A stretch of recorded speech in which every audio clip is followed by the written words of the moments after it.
Welcome to our series on advancing your career in agrobiotechnology.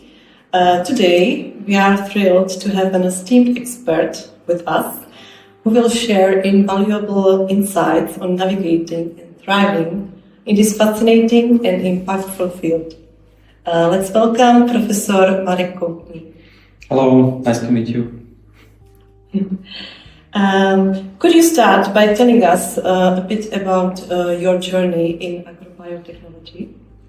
Okay, so I've studied biochemistry, and then I continued in my PhD in biochemistry, and during my studies I mostly worked with some enzymes, and these were bacterial enzymes, but later I discovered that bacteria are very important also in soil, and then there can be studied with some molecular biology techniques, which was always my big interest. So as it is how I came into this field of agrobiotechnology.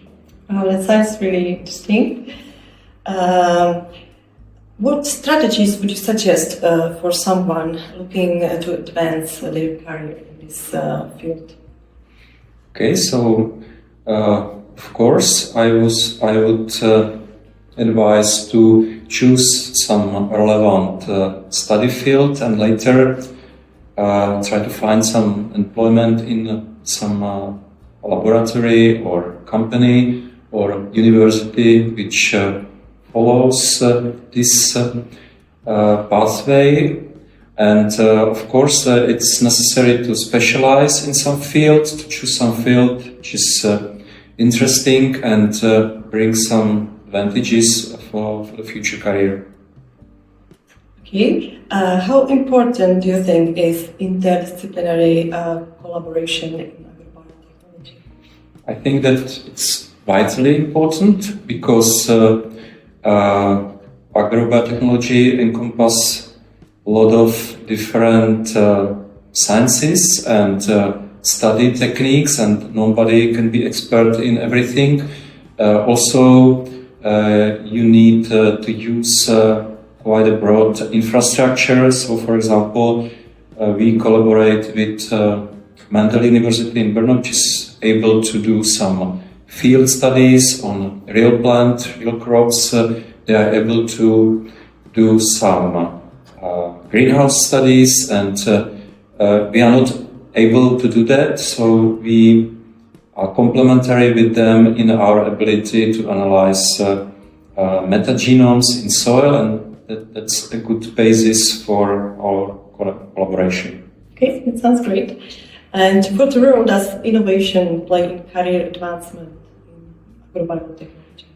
So I think it's necessary to follow some new developments in the field and try to adapt new techniques, new methods to stay relevant, because otherwise the progress is very fast in this field, and without advancing our laboratory capabilities, for example, we would be out of date very fast and could become irrelevant also for our partners. Okay, and can you please share any personal tips on balancing ongoing studies or research with professional responsibilities? Okay, so the only solution is to follow some news, some science news and technology news on the daily basis, because otherwise it would be overwhelming to try to catch up after some time. So the only solution is to be interested in the field and constantly update one's knowledge. Yeah, and maybe the management is crucial, right? Okay, yeah, some time management maybe. Time management. Okay, and lastly, what advice do you have for young professionals entering this field? Okay, so